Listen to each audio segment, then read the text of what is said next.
Scriptures record for us a past hope. The Scriptures record for us what Jesus did in the past that provides hope for us. Very quickly, in a nutshell, here's what the Scriptures teach. God the Son left the glories of heaven, was born of a virgin, became a man. That little baby became a baby. That baby grew into a young child. That child grew into a young adolescent, a pre-adolescent, a preteen, a teen, a young 20-something, a young man. At the age of 30, this young man, this God-in-the-flesh man, went public with his ministry. He was baptized.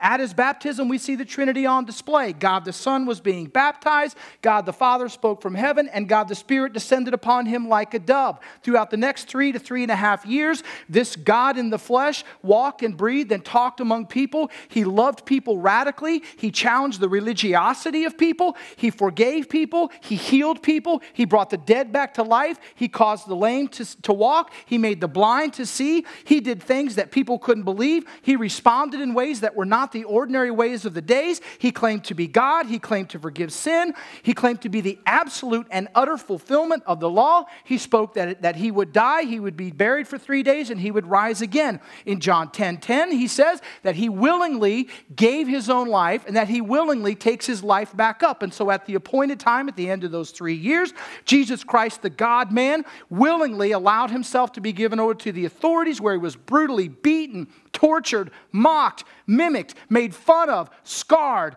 and then eventually nailed to a Roman cross, where he hung in brutal shame for a while. He was rejected. The wrath of God was placed upon him in that moment, and he died. Physically, he died. He took his last breath, and he died. He was physically buried in a tomb, and for 3 days, the tomb was sealed, the tomb was shut, the body was dead.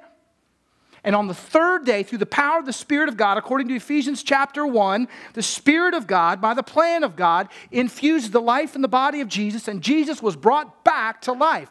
In that moment, when he was raised back to life, he conquered death that thought it had conquered him. He conquered sin that he had paid the payment for. He conquered hell, that is the holding place for the payment of people for their sins. He conquered all of those things. He appeared to a few hundred people. He talked with them. He worked a few more miracles. He gathered his followers together, gave them a few parting words, ascended back up to the Father, where today he acts on our behalf, interceding for us, being our high priest, speaking to the Father when the devil accuses us, and going to the Father on our behalf when we sin. And he promises that one day he will come back, whereas the first time he came back very humbly and lowly and quietly, the second time he comes back very boldly, loudly, triumphantly, and warrior-like. That is Jesus of the past.